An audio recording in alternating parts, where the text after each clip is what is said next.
The United States launched a war against Iran 44 days ago, and while Donald Trump and the United States government is claiming a victory in the Middle East, we have to understand the simple reality of the situation. Iran is in a much stronger position today than at the start of the war, and for many decades to come, historians will look back to this conflict as a turning point in geopolitics. Because on paper, Iran should have never been able to compete with the United States. The US military is bigger, stronger, and more advanced. But Iran has proved that in today's age of modern warfare, bigger is not always better. Donald Trump likes to state that Iran doesn't hold any cards, when in fact, they are holding a strait, the Strait of Hormuz, which has proven to be a checkpoint for the entire global economy. In today's video, we're going to analyze what happened during this 44-day conflict, discuss the real reason Trump started a new war, and most importantly, answer the question, where do we go from here? But make sure you watch to the end of today's video, as I have an amazing sponsor that is directly tied to everything I'm discussing. And what's even more incredible is that I personally flew to Canada to do a site visit at one of the hottest new potential drilling sites that is discovering one of the world's most important resources. You're definitely going to want to see this. But first, let's establish a baseline and look at the 10 new realities that have unfolded as a result of this war. Number one, there was no regime change in Iran, as Trump managed to replace the 86-year-old supreme leader with his 56-year-old son. Number two, the United States reclaimed exactly 0 kilograms of Iran's enriched uranium. Now, Trump was able to reopen the Strait of Hormuz, but let's not forget that before the start of this war, the strait was open to the entire world at a cost of exactly $0. Now under Iranian control, countries must pay a new toll of $2 million per ship. Trump has claimed the US government was able to completely destroy Iran's military, but yet Iran was able to take down America's most advanced fighter jets, which is actually quite remarkable for a group of people that supposedly belong to the Stone Age. All 13 US military bases in the Middle East have now been destroyed to the point where the majority of them are unlivable. And as the New York Times reported, US soldiers had to be relocated to hotel rooms for accommodation. Trump managed to break up NATO, as America's closest allies in Europe did not send their militaries and refused to support America's new war in the Middle East. Trump did manage to get the Iranian citizens back in the streets of Tehran protesting, but this time they were protesting in support of their government. Trump openly admitted the US government armed the Kurds to go into Iran and stir trouble, but the Kurds refused to do so and simply kept the new weapons they were gifted by the US president. Trump managed to raise the cost of living for all Americans with skyrocketing gas prices and inflation. And finally, Trump was able to spend $30 billion on a new war that hasn't achieved a single US military objective, but instead inflicted more chaos for the entire world. To sum up everything we've learned over the last 44 days, just listen to this hard-hitting report from Sky News. He says that we have been completely successful diplomatically on all fronts. Well, if we look at all the things that the President has said over the last few weeks about what America's aims are, and they keep changing, but if we put them all together, the fact is, not one of those aims has been unambiguously achieved, and some of them are in a worse state now than they were before he started. So, he can claim victory as much as he likes, but the rest of the world, and quite a lot of people in America, probably won't agree with that as they consider the implications in the days and weeks ahead. On paper, it looks like a strategic error for the United States, and many of us are wondering, why on earth did Trump do this? To help answer this question, look at this report from the New York Times entitled, How Trump Took the US to War in Iran. This is by far the best account you can read to understand the truth, and it all started on February 11th, when Israeli Prime Minister Benjamin Netanyahu made a visit to Washington, D.C. Netanyahu has been pressuring the US government for over 30 years to attack Iran. And when he met with Trump and his team of advisors in the White House, Trump escorted Netanyahu away from the press room and directly into the White House's Situation Room, a high-security, 24/7 intelligence complex. Now, it is very unusual for a foreign leader to be hosted in the Situation Room, as this is typically reserved exclusively for the US president and his team of advisors to make critical national security decisions. But yet somehow, Netanyahu received the VIP treatment and sat at the head of the table giving a 1-hour presentation selling the idea that the United States should join Israel and launch a formal war against Iran. Netanyahu gave Trump 3 predictions that immediately installed confidence in the US president. He said Iran's missile capacity could be destroyed in a few weeks, and that the regime would be so weakened that it could never choke off the Strait of Hormuz. Netanyahu also reassured Trump the likelihood that Iran would land blows against US military bases and allies in the region was essentially zero. On paper, it seemed like a no-brainer. The US could launch a regime change against Iran and suffer very little, if any, repercussions as a result. And once again, Trump started to believe a lie that has been proven false so many times in our nation's history, that by bombing a new country, we could successfully launch a regime change. From Cuba to Vietnam, Iraq to Afghanistan, and Libya, the US government has a horrible track record of launching regime changes. But Trump began to believe that this time would be different. Trump took the bait directly from Netanyahu and immediately had confidence in this new plan. But many of Trump's cabinet members started to warn the president that Iran had the capacity to build up its missile and drone stockpiles at a far lower cost and much more quickly than the United States could build the expensive interceptors needed to protect American interests and allies in the region. Interesting enough, it was Vice President J.D. Vance who was the largest critic against a new war in the Middle East. In front of his colleagues, Mr. Vance warned Mr. Trump that a war against Iran could cause regional chaos and untold numbers of casualties. It could also break apart Mr. Trump's political coalition and would be seen as a betrayal by many voters who had bought into the promise of new wars. So J.D. Vance told Trump a new war with Iran would cause regional chaos. He warned Trump it would divide the Republican supporters, and he feared MAGA supporters would turn their backs against them, as Trump campaigned for months that Vance and him were the pro-peace team that would lead the White House responsibly. But it gets even worse. U.S. General Dan Kane, who is the nation's highest-ranking military officer, specifically told Trump, "This is the standard operating procedure for the Israelis. They oversell, and their plans are not always well developed. They know they need us, and that's why they're hard selling." Despite the enormous amount of U.S. intelligence suggesting an attack on Iran was not feasible and a military victory would be unlikely, Trump ignored every sound piece of advice and instead went all in on Netanyahu's plan. In reality, attacking Iran is something Trump has long desired, even before he became the U.S. president. Just look at this 1985 interview from 60 Minutes when then 39-year-old Trump first expressed his desires for Iran. Why couldn't we go in and take over some of their oil, which is along the sea? How would you do that? Would you send in the Marines? Would you take a chance in a war? Let them have Iran. You take their oil. That's what How? How? I mean, do we want a war? What do you mean we in, take their oil? You go in. You're How gonna have do a we war, go Barbara. in? You're going to have a war by being weak. Okay, how do we go in? What do we do? Excuse me. Yeah? You're going to have a war, and it's going to start in the Middle East. What if the Soviet Union said, you do this to Iran, we're going to come in? I don't believe they'd do it. The next time Iran attacks this country, go in and grab one of their big oil installations, and I mean grab it and keep it, and get back your losses, because this country has lost plenty because of Iran. You see, deep down, Trump is a neocon at heart. And as you can see in this clip, he has dreamed of toppling the Iranian regime and stealing their oil for over 4 decades. This, of course, shouldn't come as any surprise, because this is the exact same playbook we saw unfold at the start of the year, when Trump launched a military invasion in Venezuela, captured the president Maduro, and immediately took control of the nation's oil. I believe Trump was feeling overly confident that the U.S. military successes in Venezuela could be replicated in Iran. But Venezuela and Iran couldn't be more different.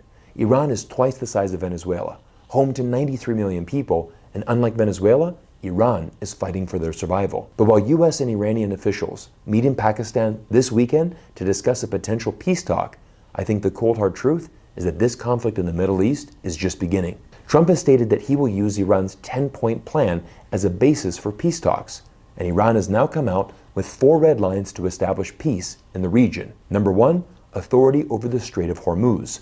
Number 2, payment of war reparations. Number 3, unfreezing of all blocked Iranian financial assets. And number 4, securing a comprehensive regional ceasefire. We now have reports that Trump has started agreeing to these new demands with Iranian officials, claiming Trump has agreed to release over $6 billion worth of frozen Iranian funds. But here's where this story takes a turn that most people still don't fully understand. Ending this war is not a decision the US government can control. Iran has a say in this too, and all the evidence suggests that Iran may actually have very little incentive to bring this conflict to an end. Iran is gaining leverage. The Strait of Hormuz remains one of the most critical choke points in the global economy, and with oil prices rising, supply chains under pressure, and the risk of a broader economic slowdown, Iran is no longer isolated. Iran recognizes the longer this crisis continues, the more its position improves. Because ending the war now would actually work against Iran's interests. It would lower oil prices, stabilize global markets, reduce economic pressure on the United States, and ultimately hand Donald Trump a political victory. From Iran's perspective, that outcome makes no sense. The rational strategy is the opposite: to prolong the crisis, increase global economic pressure, and to force major economies across Europe, India, and Asia to begin hedging away from the United States and adapting to a new reality. We actually might be witnessing in real time the emergence of a new center of global power, one that is not built on traditional military dominance, but on geography, energy control, and the ability to influence the global economy at scale. But that leads me to the investing portion of today's video, so that you can understand where there are opportunities in the market. And if you've been following this channel, you know that we've been tracking SAGA metals, trading as SAGMF in the United States and SAGA in Canada. Back in January, I covered their massive drill program in Labrador and how they were positioned to answer the US government's billion-dollar push for domestic critical minerals. As this war in the Middle East shows no signs of slowing down, I honestly believe we are only going to see an increased pressure in the demand of precious metals. What SAGA Metals has done in the last 4 weeks has changed the entire scale of this company. They didn't just hit their targets. They achieved a 100% drill success rate in all 36 drill holes. And the big news is SAGA just acquired another titanium asset in the same district as the largest titanium mine in the world. But it gets even more interesting. They scooped it from under Rio Tinto, a top 5 global mining giant worth over $100 billion. If a company like that was circling the same ground, it's a pretty strong signal this story deserves your attention too. Over the past 6 weeks, we've seen US radar systems, fighter jets, and multiple US military assets destroyed in the Iranian war, which means precious metals like titanium are becoming even more valuable and are a US national security imperative. Titanium is now a designated defense metal because you simply cannot build F-35 fighter jets, advanced radar, or next-gen naval platforms without it. By funding domestic supply chains, the US government is turning a major strategic vulnerability into one of its greatest investment opportunities in North America. Now, I've reviewed and discussed many publicly traded companies on this YouTube channel before, but SAGA Metals is different because earlier this year, I personally flew to one of the most remote areas in all of North America to personally visit the drill site of SAGA Metals. I spent multiple days with the CEO of the company, shared meals with the entire drilling team, and even went on an epic snowmobile ride through the mountains to see firsthand the drill sites and learn everything I can about the company. I've never done this with any other company before, and now I want to show you the exclusive behind-the-scenes content for my site visit to SAGA Metals. Did you know that an F-35 fighter jet is approximately 40% titanium? Titanium is one of the most critical resources for the future of our world. And in today's YouTube video, we're taking you behind the scenes. We're taking you somewhere where no other YouTuber has been before because we are in one of the most remote areas in all of North America. We're standing in Labrador, Canada, right off the coast. Across the ocean is Greenland, and this is one of the hardest places in the world to get to. It's taken me 3 days of travel, many flights, many adventures to get here. And we are in an area that is so remote, we actually have to take snowmobiles to get there. So in today's YouTube video, we're taking you behind the scenes. We're gonna show you a company called SAGA Metals. Now, SAGA Metals is amazing because they've assembled one of the best teams. They have incredible geologists. But again, we are standing on potentially one of the largest titanium mines in all of North America. And in today's video, we're gonna go behind the scenes, tell you everything you need to know about this company and how it's gonna affect the future of the world economy. Let's go. Mike, where are we going today, buddy? We're going up to the Trapper Zone, see where the drill program is. All right, let's rock and roll. Yeah, let's do it.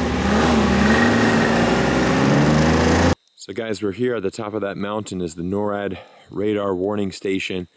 Mike, just kind of give us a little perspective on how big of an area we are. You know, how big a scope this project is and what that you guys have. Yeah, so right now we're at the radar project. We're specifically inside the Trapper Zone. So where we started was what we've called Trapper North, and we've come all the way down to the southern extent of the zone in Trapper South. And this entire zone represents about a 3-kilometer stretch of the oxide layering strike. And to put it into perspective, like that radar station over there is where the Hawkeye Zone is. That's where we did our first maiden drill program in January. Through March of 2025. That was kind of our proof of concept that, you know, the titanium, vanadium, iron that we're sourcing on this project is in the system. And it was an extreme success. And that's why we're on the Trapper Zone today, because that was a wild success. And already in the first 2 quarters that we've been drilling now in the Trapper Zone, again, wild success. We've had 25 out of 25 holes intercept oxide mineralization, which is exactly what we're going after. And so when you take this 3-kilometer stretch, it actually wraps around like a horseshoe and comes down into the southern part of our claims and comes back up near that radar station there and up into the Hawkeye Zone. That represents about 16 kilometers. And now that we're actually here, you can kind of just visualize and see just how absolutely massive this is. All right, guys, so we're on the trail here, going to the drilling site, and we're here with Mike. Mike, tell us about what we have right here. Yeah, so we're just along the Trapper Trail here, and this is your survival tent. It's set up along so that you know, if there's something happens, you know, during the night, or you know, when you're drilling, if you need to come and seek shelter and kind of stay in there, it's set up. There's a pipe on the other side, you know, a bit of a stove in there for heating, and you know, the guys when they take break and have dinner and stuff like that, they come in here. So, you know, just really highlighting how serious it is, you know, in the thick, deep forest here in Labrador, and you know, how intense it is to run a drill program in the middle of winter, right? The reason why we're fanning these holes is so that, you know, when you're building a resource, you want to think about it almost like a cube below the ground, right? So you can't just put one hole in at a 45 degree. We need to get that second hole at the same spot, same setup, at that 70-degree dip, so that you can kind of start to form like what that 3D model looks like. Gotcha.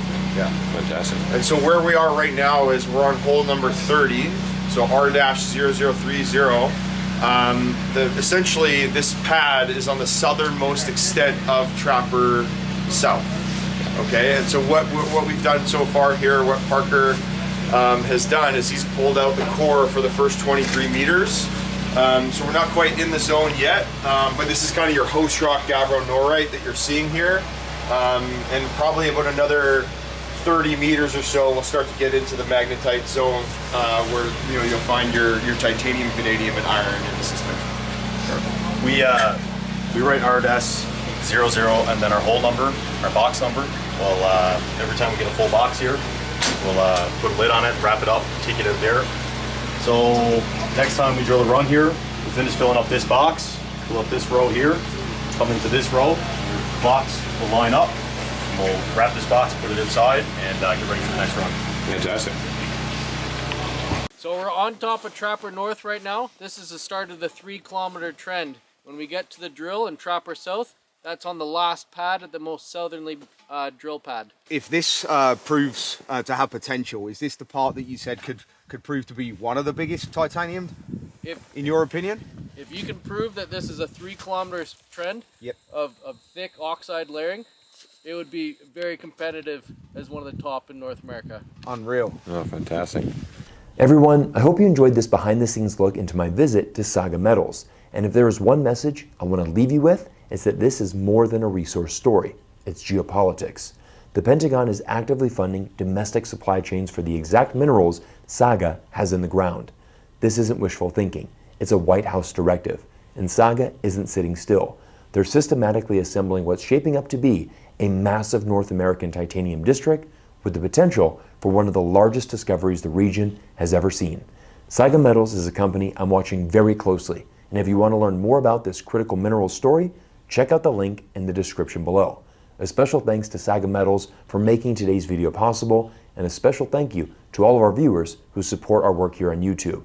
Thank you all for everything you do, and I look forward to seeing you all in our next video soon.